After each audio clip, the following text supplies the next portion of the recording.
Hello everyone. आज है 12 दिसंबर 2022 और आज मैं ज़्यादा बेसिकली न्यूज़ नहीं कवर करूँगा। जो भी कवर करूँगा उसमें क्वालिटी रहेगा। जैसे कि पहले में आई विल बी एक्सप्लेनिंग कि एडिशनल टायर वन बॉन्ड्स क्या है। हाँ, इसके बारे में बताऊँगा। सेकंड में जो बेसल नॉर्म्स इन्वॉल्व होते हैं, बेसल नॉर्म्स में कैसे कैलकुलेट किया जाता है। जो कैपिटल रिक्वायरमेंट होता है, capital to risk weighted asset ratio, वो कैसे कैलकुलेट करते हैं वो बताऊँगा। बेसिक इंट्रोडक्शन टाइप का। सेकंड में फिर जैसे इसमें मैं मार्केट कैपिटल एम कैप क्या होता है वो बताऊंगा। फिर ऑयल से रिलेटेड की जो टॉप सप्लायर्स कौन है, इंडिया के top consumers, consumer of oil जो कंट्रीज है वो कौन से हैं, ठीक है। इंडिया को सप्लाई कौन करते हैं, लार्जेस्ट ऑयल प्रोड्यूसर्स कौन है। I be talking about the trends. उसके बाद जो फ्री ट्रेड एग्रीमेंट्स है इंडिया यूएस के यूके के बीच में, क्या इससे बेनिफिट हो सकता है इंडिया को और यूके को, इसके बारे में डिस्कस करेंगे। और लास्टली जो artificial role of artificial intelligence and machine learning जो है, this is a very hot topic because कि ये टेक्नोलॉजी रिलेटेड है। तो बहुत बार बहुत सारे एग्जाम्स में क्वेश्चन भी पूछते हैं रिलेटेड टू द टेक्नोलॉजी। तो ये बहुत इंपॉर्टेंट कंसेप्ट है जो हमें जानना चाहिए and I will be explaining one by one. So let's get started. पहला है Punjab national bank plans 1000 crore additional tier one bond issue. हाँ, तो हमें जानना है कि एडिशनल टायर वन बॉन्ड होता क्या है actually. What is additional tier one bond? To shore up the capital. तो एक्चुअली क्या होता है ना कि बैंक्स को कैपिटल का ज़रूरत होता है। हाँ, कैपिटल मतलब इक्विटी, मतलब बैंक अपना पैसा कितना लगाता है, that is the capital of bank. अगर आप कोई बिजनेस स्टार्ट कर रहे हो तो आपको अपना पैसा लगाना पड़ेगा कुछ। जैसे आप मान लो कि आप कोई फैक्ट्री बनाने जा रहे हो, ठीक है। You are going to set up a factory. तो फैक्ट्री बनाने के लिए मान लीजिए कि आपको कोई प्लास्टिक प्लास्टिक का बॉटल बनाने का फैक्ट्री बनाना है, ठीक है। Plastic bottle, you are going to create plastic bottles. Plastic bottle के लिए आपको क्या पड़ेगा, लैंड एंड बिल्डिंग का जरूरत पड़ेगा, जमीन खरीदना पड़ेगा। उसके ऊपर फिर कंस्ट्रक्शन, बिल्डिंग के लिए कंस्ट्रक्शन कराना पड़ेगा, ठीक है। उसके बाद आपको प्लांट एंड मशीनरी खरीदना पड़ेगा। हाँ, प्लांट मशीनरी। फिर आपको ऑफ कोर्स कुछ इस समय के लिए पैसे चाहिए, उसमें इंटरेस्ट देना पड़ेगा, इंटरेस्ट ड्यूरिंग कंस्ट्रक्शन, आईडीसी बोलते हैं। तो बहुत सारे अदर एक्सपेंसेस हो गए। हाँ, कुछ एक्सपेंसेस का जरूरत पड़ेगा, तो इन सबको एस्टिमेट करना पड़ता है। मान लीजिए इन सब में करने में, रॉ मटेरियल हो गया, सब लेकर के प्रोड्यूस करने में आपको अराउंड 500 करोड़ रुपीज लगेगा, मान लीजिए, ठीक है। तो ये 500 करोड़ में आपको अराउंड 300 करोड़ जो है खुद का पैसा लगाना पड़ेगा। 200 करोड़ हो सकता है आप डेप्थ के फॉर्म में ले लो। डेप्थ मतलब कि बैंक से जाकर के आप लोन ले लोगे। तो 200 करोड़ बैंक से लोन ले लिया, 300 करोड़ आपने खुद का लगाया। खुद का मतलब इक्विटी, या तो आप लगाओ या तो आपके फैमिली मेंबर्स, जहां से भी आप लाओ। तो this is called as equity and this is the depth. तो this is how depth equity works. तो जो कैपिटल होता है, ये इक्विटी का पार्ट ये लगाना पड़ता है, मतलब खुद का पैसा, कैपिटल इसे बोलते हैं। तो क्या है कि जो बैंक्स को भी है, बैंक्स को जो है 9% according to Basel norm, 9% capital to risk weighted asset ratio maintain करना पड़ता है। ये क्या होता है 9%? ये हाउ इज इट कैलकुलेटेड? तो देखिए, बैंक ने मान लीजिए बहुत तरीका का लोन देता है बैंक, राइट। जैसे कि व्हीकल लोन दे दिया है, हाउसिंग लोन दे दिया है, कॉरपोरेट लोन दे दिया है, ठीक। तो वो हर लोन को जैसे कि मान लीजिए ये 10 करोड़ दे दिया, ये 20 करोड़, ये 30 करोड़, ठीक है। इस तरह से लोन तीन तरह का लोन है। सब में एक रिस्क वेट दिया जाता है। जैसे कि अगर कोई अनसिक्योर्ड लोन है तो उसको रिस्क वेट 100% देंगे। अगर कोई दूसरा एजुकेशन लोन है उसको रिस्क वेट कुछ देते हैं, ठीक है, मान लीजिए 60%। और कॉर्पोरेट लोन है, ये एक्सटर्नल रेटिंग के अकॉर्डिंग डिसाइड होता है इसका रिस्क वेट। मान लीजिए एक्सटर्नल रेटिंग ट्रिपल बी है, तो ट्रिपल बी का रिस्क वेट अलग होगा, लेट्स से अराउंड 150%, ठीक है। तो इस तरह से रिस्क वेट से मल्टीप्लाई करके जो लोन अमाउंट होता है, इससे जो है capital risk weighted assets calculate करते हैं। एसेट मतलब लोन, जो लोन दिया है जिसमें कि बैंक पैसा कमाएगा। रिस्क वेट से मल्टीप्लाई कर देंगे इस लोन अमाउंट को, तो रिस्क वेटेड एसेट आ जाएगा, ठीक है। एसेट मतलब लोन, जो लोन दे रहा है। एसेट इसलिए क्योंकि बैंक से इंटरेस्ट कमाता है।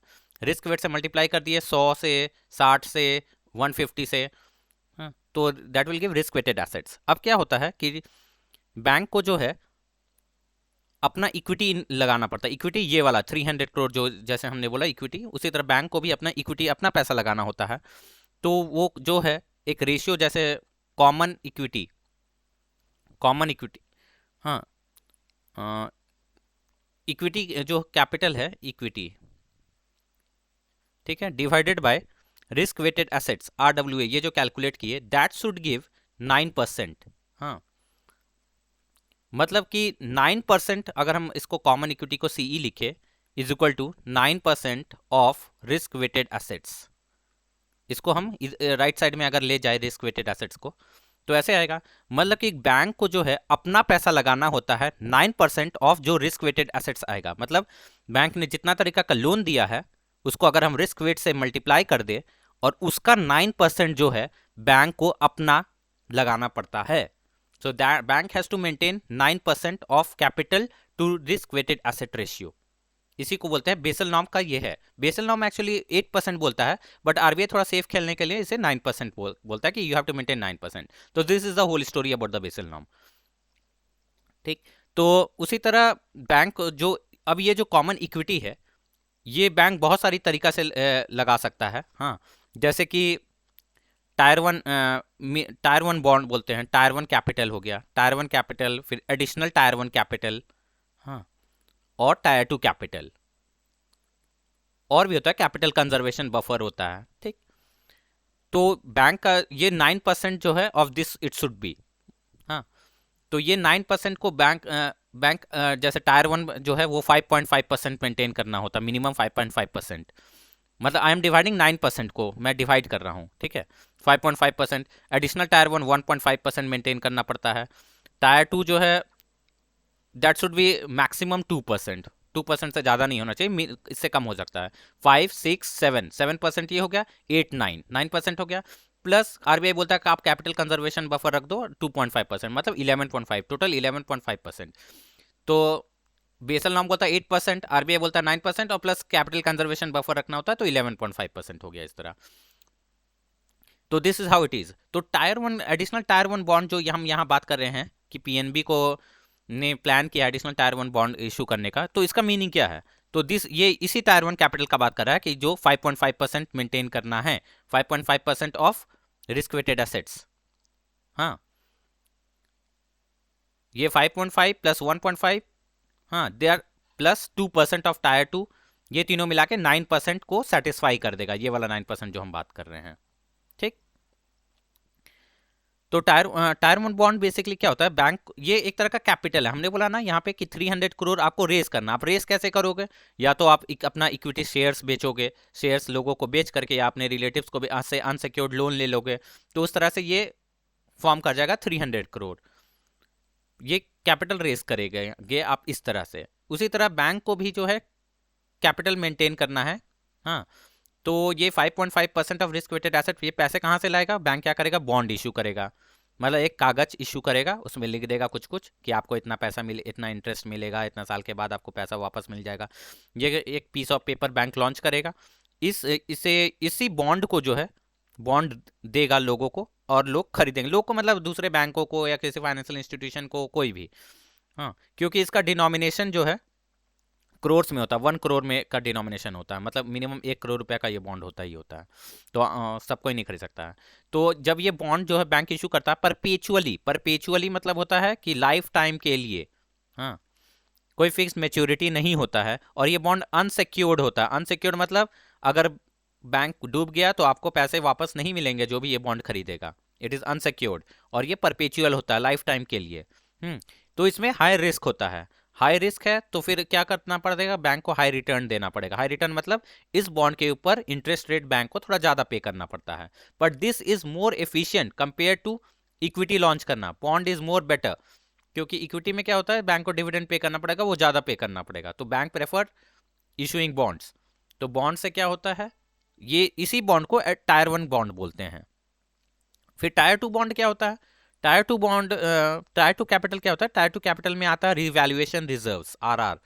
रिवैल्यूएशन रिजर्व्स क्या होता है? जैसे कि जो मार्केट वैल्यू होता है, और मार्केट वैल्यू हमेशा फ्लक्चुएट करता है, बुक वैल्यू एक होता है। तो जब market value is greater than book value, तो फिर रिवैल्यूएशन रिजर्व्स बढ़ जाएगा। रिवैल्यू करने के बाद जो एसेट्स का वैल्यू आएगा उसी को रिवैल्यूएशन बोलते हैं, रिवैल्यूएशन रिजर्व्स। रिवैल्यूएशन उसे उसमें फिर टायर टू कैपिटल में और भी कंपोनेंट्स है, जैसे हाइब्रिड कैपिटल हो गया, सबऑर्डिनेट टर्म डेप्थ हो गया। मतलब कि सबऑर्डिनेट मतलब कि किसी से उधार लिया बैंक, और जब पेमेंट करने का वक्त आएगा तो सबऑर्डिनेट मतलब होता है सेकेंडरी, सब बाद में प्रेफरेंस करना, मतलब बाद में उसको पेमेंट किया जाएगा, पहले और सबको पेमेंट कर दिया जाएगा, उसके बाद सबऑर्डिनेट टर्म डेब्ट जिससे लिया है उसको बाद में करेगा। तो this is the component of tier two bonds, tier two capital. So I hope you understood कि जो पीएनबी है is going to raise additional tier one bond. तो एडिशनल टायर वन आप समझ गए, this is actually unsecured perpetual bond. हाँ, unsecured perpetual bond है जो कि हाई इंटरेस्ट रेट पे करता है, पर इसमें रिस्क भी ज़्यादा होता है क्योंकि ये परपेचुअल होता है और ये अनसिक्योर्ड होता है। परपेचुअल मतलब लाइफ टाइम के लिए, no with no fixed maturity. So this was all about. तो ऐसा सिर्फ ऐसा नहीं है कि सिर्फ पीएनबी ही किया है, एसबीआई ने, एचडीएफसी बैंक ने, जैसे एसबीआई ने रिसेंटली जो है 6,800 करोड़ का additional tier one bond issue किया था। इसमें जैसे कि इंटरेस्ट रेट मैंने कहा कि इसमें ज़्यादा होता है क्योंकि रिस्क ज़्यादा होता है, इंटरेस्ट रेट ज़्यादा पे करना पड़ेगा। तो इसका कूपन रेट अराउंड एसबीआई का 7.75% था, मतलब आपको 7.75% का इंटरेस्ट रेट मिलेगा। उसी तरह एचडीएफसी ने अराउंड 3,000 करोड़ का भी किया additional tier one bond. Bank of India ने किया 1,500 करोड़ का, कैनरा बैंक ने अराउंड 4,000 करोड़ का किया। सो ये 9% मेंटेन करने के लिए बैंकों को हमेशा बॉन्ड इशू करना पड़ता है।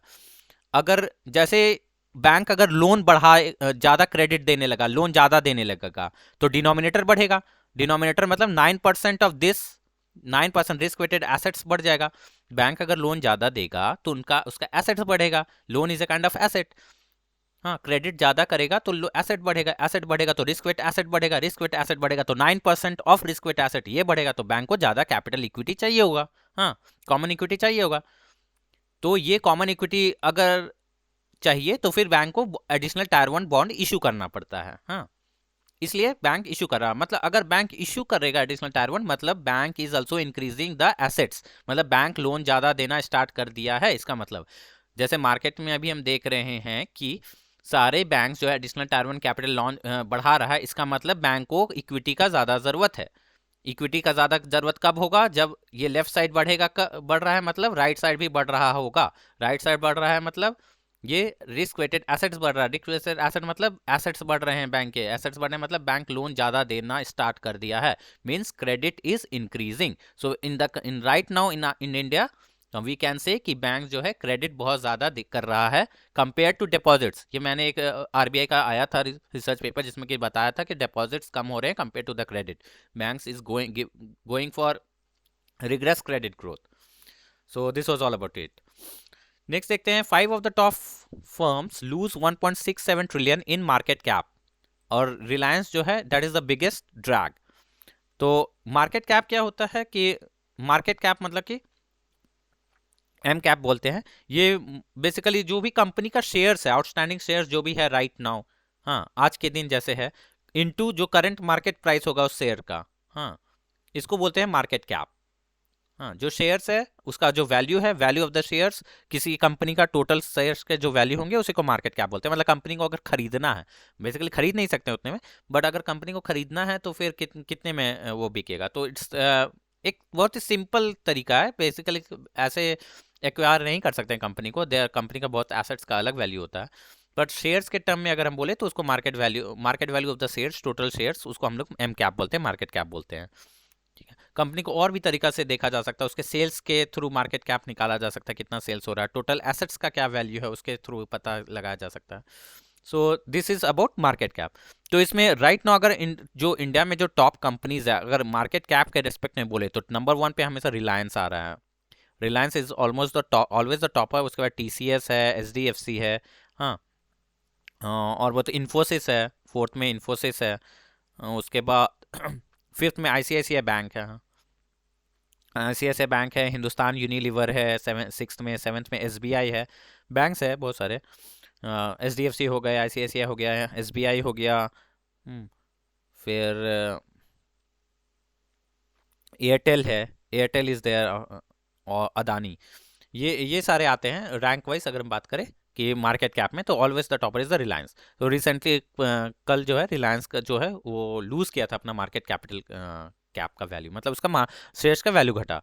तो लूजर्स इसमें कौन कौन से थे रिसेंटली? तो रिलायंस, हाँ जो भी टॉप कंपनीज थे वो थे लूजर्स। टीसीएस हो गया, हाँ इन्फोसिस है, भारती एयरटेल है, and ICICI bank, these were the losers. और कुछ गेनर्स भी थे, जैसे इन्हीं में से गेनर्स भी थे।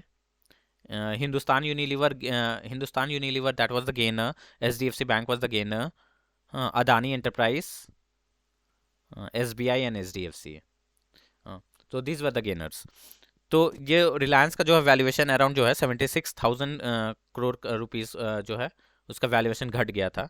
हाँ, और वो अराउंड राइट नाउ अगर बात करें तो 17,65,000 करोड़ का वैल्यूएशन है रिलायंस का, and Reliance is the top most valued in terms of market cap companies. So this was all about the market cap. Next is Russia remains India's top oil supplier, हाँ, for the second month in a row in November. मतलब कि अभी right now जो India को जो supply कर रहे हैं, इंडिया के सप्लायर में अगर रैंक वाइज देखें कौन कौन ऑयल सप्लाई करता है रैंक वाइज, तो नंबर 1 पे अभी रशिया है, Russia is the top most supplier of oil. Second पे है इराक, हाँ, थर्ड पे है सऊदी अरेबिया, एंड फोर्थ पे है USA. These are the top most suppliers of oil to India. अगर हम बात करें लार्जेस्ट ऑयल प्रोड्यूसर्स कौन है, largest producers which producers the most amount of oil, तो पहले है यूएसए, ये वर्ल्ड का 20% of the oil USA produce करता है। Second is Saudi Arabia, third is Russia, fourth is Canada, fifth is China.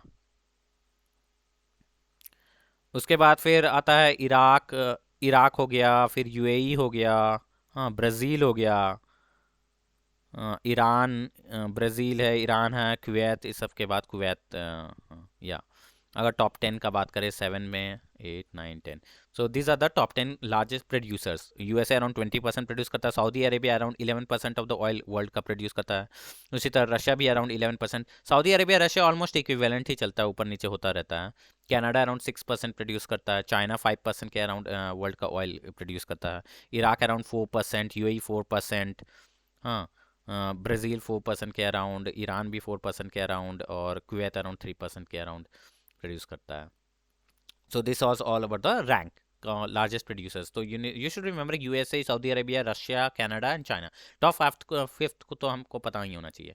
Oil जो राइट नाउ इंडिया इंपोर्ट कर रहा है रशिया से ज़्यादा कर रहा है। क्यों कर रहा है रशिया से ज़्यादा? ऑफ कोर्स क्योंकि रशिया के ऊपर सैंक्शन लग गया था after the Russia Ukraine crisis जो फरवरी में स्टार्ट हुआ था। तो फिर रशिया से इंडिया को बहुत ही चीप ऑयल मिल रहा है, and India has actually declared कि उससे कोई मतलब नहीं है कि सैंक्शन लगा हो ना हो, it we is going to take decisions accordingly जो उसके कंट्री के सिटीजन्स के लिए बेनिफिशियल हो। तो राइट नाउ रशिया क्योंकि वो सबसे सस्ता ऑयल दे रहा है, so India is importing the most from Russia. और ये ऐसा सेकंड टाइम हुआ है कि रशिया जो है largest top most oil supplier हो रहा है इंडिया को। अक्टूबर में भी रहा था और ये नवंबर में भी है, ठीक है। और क्योंकि रशिया डिस्काउंट दे रहा है ट्रेडिंग में, हाँ, और वेस्ट सैंक्शन लगा दिया है, तो डिस्काउंट मिल रहा है रशिया से, तो फिर ऑफकोर्स इंडिया खरीद रहा है ऑयल इससे। कंज्यूमर का अगर हम लोग बात करें, ऑयल कंज्यूमर सबसे ज़्यादा कौन कंज्यूम करता है, तो अगर यूएसए सबसे ज़्यादा प्रोड्यूस करता है तो यूएसए सबसे ज़्यादा कंज्यूम भी करता है। USA is the top most consumer, around 21% oil consume करता है, 20% प्रोड्यूस करता है, 21% कंज्यूम करता है। चाइना जो है around 15% of the oil consume करता है। थर्ड में है India. India of course we are the consumer of oil, around 5% of the oil produce जो होता है वो इंडिया इज द कंज्यूमर के टर्म में अगर बात करें तो we are consume. Russia around 4% consume करता है। हाँ, फिर जापान फिफ्थ में आता है, जापान रैंक वाइज बात करें तो 4%। उसके बाद हो गया सऊदी अरेबिया आ गया, ब्राज़ील आ गया, साउथ कोरिया हो गया, हाँ, ये सारे रैंक में। तो टॉप फिफ्थ में ये है as in the form the consumer. तो India's import from Russia in November were lower than the volume bought in October. October में ज़्यादा था और still Russia is the top most. Next we come to sixth round of India UK free trade agreement talks to begin from December 13। तो पहले ये जो है free trade agreement जो है बेसिकली क्या होता है, what is free trade agreement?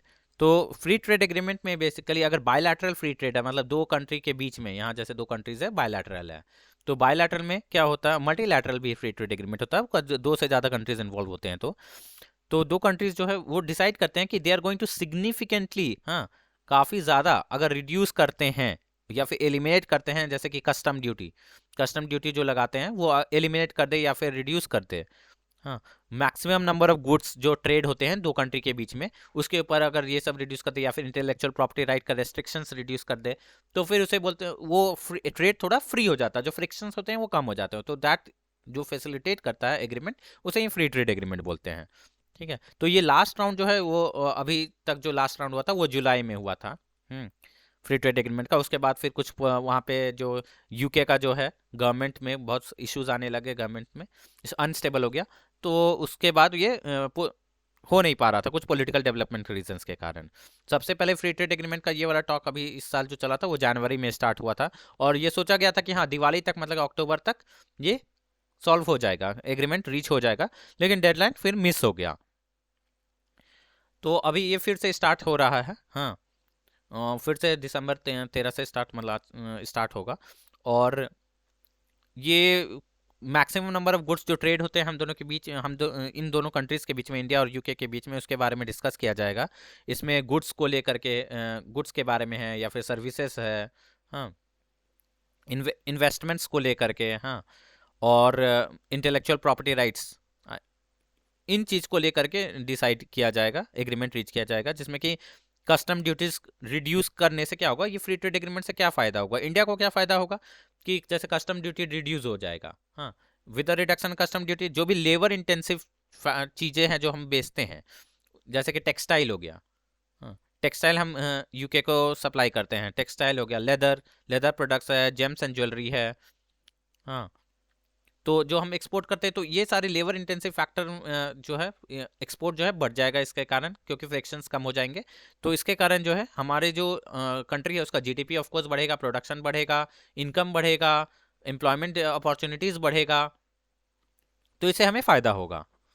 और इसी तरह जो कुछ गुड्स है जो कि यूके डिमांड कर रहा है, जैसे कि ऑटोमोबाइल्स है, ऑटोमोबाइल्स में यूके चाहता है कि जो ड्यूटीज़ है वो कम हो जाए, स्कॉच विस्की है, विस्की वगैरह, तो इन गुड्स में UK is yet to decide. हाँ, तो ये एग्रीमेंट बेसिकली फिर से मीटिंग होगा, and hopefully most of the problems जो है वो सॉल्व हो जाएगा। अगर हम लोग बायलैटरल ट्रेड का बात करें दोनों कंट्रीज़ के बीच में, हाँ, that is UK and India के बीच में, तो फिर 2021 में, दैट इज़ फाइनेंशियल 2021 और 2022 अगर हम लोग कंपेयर करें, तो अराउंड 13.2 बिलियन डॉलर्स जो है डॉलर का ट्रेड होता था 21 में। 22 में हमारा बायलैटरल ट्रेड जो है 17.5 बिलियन डॉलर हो गया। So it has increase from 13.2 to 17.5 billion dollar. और इंडिया जो है यूके को जो एक्सपोर्ट, अगर हम इंडिया से बात करें, एक्सपोर्ट हम लोग कितना किए हैं इन ईयर 2022, हम लोग अराउंड 10.5 बिलियन डॉलर का एक्सपोर्ट किए हैं। हाँ, ये 17.5 का ट्रेड है, इसमें एक्सपोर्ट और इंपोर्ट दोनों है। ठीक है, export is around 10.5 billion dollar और इंपोर्ट हमने कितना किया, अराउंड 7 बिलियन डॉलर, तभी 17.5 टोटल होकर के आया, 17.5 बिलियन डॉलर का ट्रेड हुआ। तो इंपोर्ट हम लोग जो है कम किए हैं, हाँ, एक्सपोर्ट हम लोग ज़्यादा किए हैं। तो अगर ये फ्री ट्रेड एग्रीमेंट रीच हो जाता है, 10.5 बिलियन डॉलर का एक्सपोर्ट हम लोग कर पाएंगे, तो इससे हमें बहुत सारा forex reserves, foreign exchange reserves भी आएंगे, जिससे कि हमारा रिजर्व्स बढ़ेगा, फॉरेन एक्सचेंज आएंगे। उसके बाद हमारा एक्सपोर्ट करने से जो हमारा डोमेस्टिक प्रोडक्शन है वो बढ़ेगा, हमारा जीडीपी इससे इंक्रीज होगा।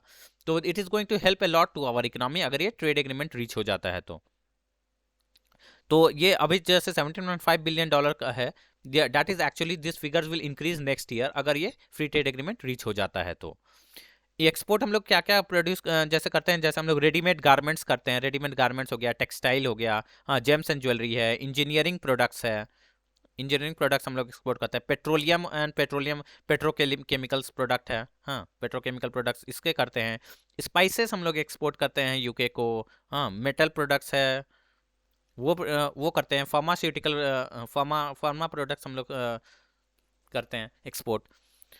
और इंपोर्ट में हम लोग बेसिकली क्या करते हैं यूके से, तो ओर्स हो गए, ओर्स मेटल ओर्स है, हाँ, केमिकल्स हो गए, फर्टिलाइजर, ये सब जो केमिकल जिससे बनता है, उसके बाद प्रीसियस स्टोन्स है, ये सब हम लोग यूके से इंपोर्ट करते हैं। UK is one of the largest market for Indian service sector के लिए भी UK is a very big market, one of the largest market है। So this was all about the 6th round of the UK free trade agreements. RBI shortlist 7 consultancy firm to use artificial intelligence, machine learning to improve supervision। तो RBI जो है, ये आप जान लो कि RBI का काम होता है सुपरवाइज करना बैंकों का, it is the banker to the banks. तो वो क्या है कि बैंक को मदद करता है, पर sorry, it also acts as a guardian. हाँ, वो ध्यान रखता है, सुपरवाइज करता है कि कुछ गलत तो नहीं हो रहा है। तो आरबीआई का काम है बैंक्स को सुपरवाइज करना। अर्बन कोऑपरेटिव बैंक्स को सुपरवाइज करता है, नॉन बैंकिंग फाइनेंशियल कंपनीज को सुपरवाइज करता है। उसी तरह पेमेंट बैंक्स हो गए, स्मॉल फाइनेंस बैंक है, हाँ, फिर लोकल एरिया बैंक्स है। इन कैटेगरीज ऑफ बैंक को आरबीआई आरबीआई जो है सुपरवाइज करता है। और कुछ सेलेक्ट फाइनेंशियल इंस्टीट्यूशंस भी है, और भी कुछ है जिसे आरबीआई सुपरवाइज करता है। पेमेंट बैंक का आपको पता है ना कि पेमेंट बैंक जो है क्रेडिट नहीं दे सकता, मतलब लोन नहीं दे सकता है, और स्मॉल फाइनेंस बैंक ये क्रेडिट दे सकता है, मतलब ये क्रेडिट कार्ड भी इशू नहीं कर सकता है। ये डिफरेंस मैंने आपको और सारे वीडियोस में बताया, पर बेसिकली मैं कभी और कवर कर दूंगा जब भी मैं ये आएगा तो। ठीक है। कुछ क्रेडिट इंफॉर्मेशन कंपनीज को भी सुपरवाइज करता है आरबीआई। क्रेडिट इंफॉर्मेशन कंपनीज जो है इंडिया में राइट नाउ 4 है। हाँ, क्रेडिट जैसे सिविल रिपोर्ट आता है ना, आप बैंक से लोन लेने जाते हैं तो आपका सिविल रिपोर्ट निकाला जाता है, देखा जाता है कि आपने कभी डिफॉल्ट किया है कि नहीं, कितना जल्दी पेमेंट किया है, कितना जल्दी जल्दी आप यूज़ कर रहे हो अपना क्रेडिट फैसिलिटी को, वो सबसे को मद्देनजर रखते हुए आपको एक स्कोर दिया जाता है। उसी तरह ये क्रेडिट इंफॉर्मेशन कंपनीज जो है वो कॉर्पोरेट बॉडी कंपनीज को स्कोर देता है। हाँ, जैसे हमें सिविल देता है, तो इसमें 4 क्रेडिट इंफॉर्मेशन कंपनीज जो आरबीआई द्वारा अप्रूव्ड है।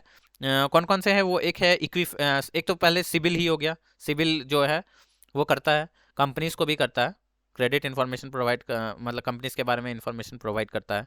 उसके बाद हो गया हाई मार्क,